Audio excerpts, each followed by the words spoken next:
Assalamualaikum warahmatullahi wabarakatuh. Perkenalkan, saya Suci Dua Mareta, NIM K75270 PAPB UNS 2020. Di sini saya akan mempresentasikan mengenai otomatisasi kantor. Yang pertama, pengertian.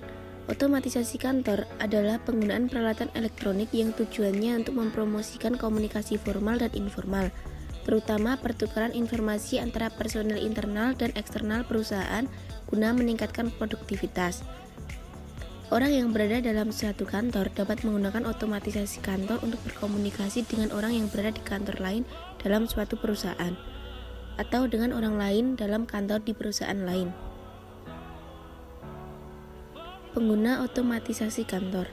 Pada dasarnya ada 4 kategori pemakai: manajer, profesional, sekretaris, dan pegawai administratif.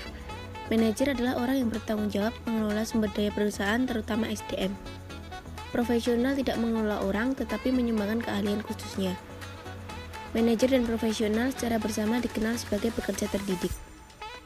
Sekretaris biasanya ditugaskan pada pekerja terdidik tertentu untuk melaksanakan berbagai tugas seperti menangani korespondensi, menjawab telepon, dan mengatur jadwal pertemuan. Pegawai administratif melaksanakan tugas-tugas untuk sekretaris seperti mengoperasikan mesin fotokopi, menyusun dokumen, menyimpan dokumen, dan mengirimkan surat. Tujuan otomatisasi kantor. Yang pertama, meningkatkan produktivitas dan efisiensi kerja.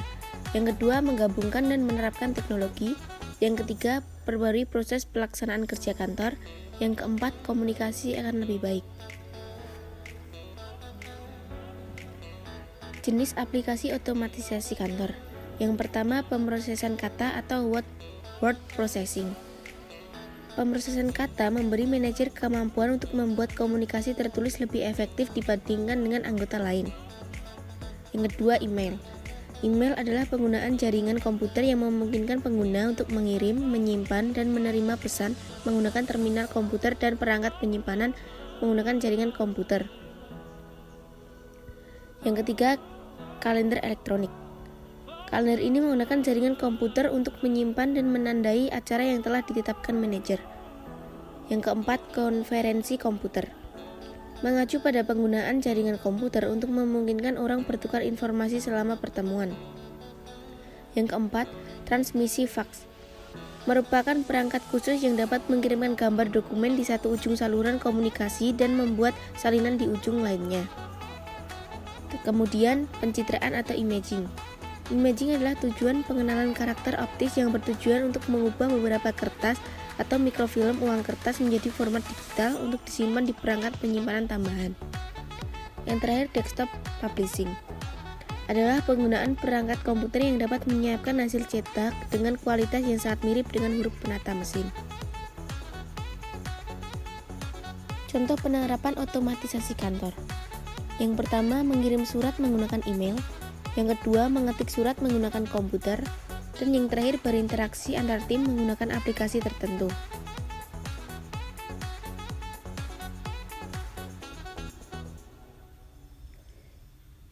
Kemudian model otomatisasi kantor. Keterangan anak panah biru komunikasi dan yang hitam informasi. Karena otomatisasi kantor tidak memiliki mengelola data, penggunaan database dibatasi pada isi informasi. Informasi dikumpulkan dari sistem fisik perusahaan, SIA yang mengumpulkannya. Kemudian informasi juga disediakan oleh lingkungan. Informasi berfungsi sebagai input bagi aplikasi OA berbasis komputer seperti pengolah kata, email, dan konferensi komputer. Pemecah masalah lain berada di tengah-tengah garis yang memisahkan perusahaan dengan lingkungan. Ini berarti bahwa orang-orang itu mungkin berada di kedua area tersebut. Model otomatisasi kantor tersebut juga mencerminkan penggunaan aplikasi otomatisasi kantor berbasis non-komputer, seperti konferensi video dan audio.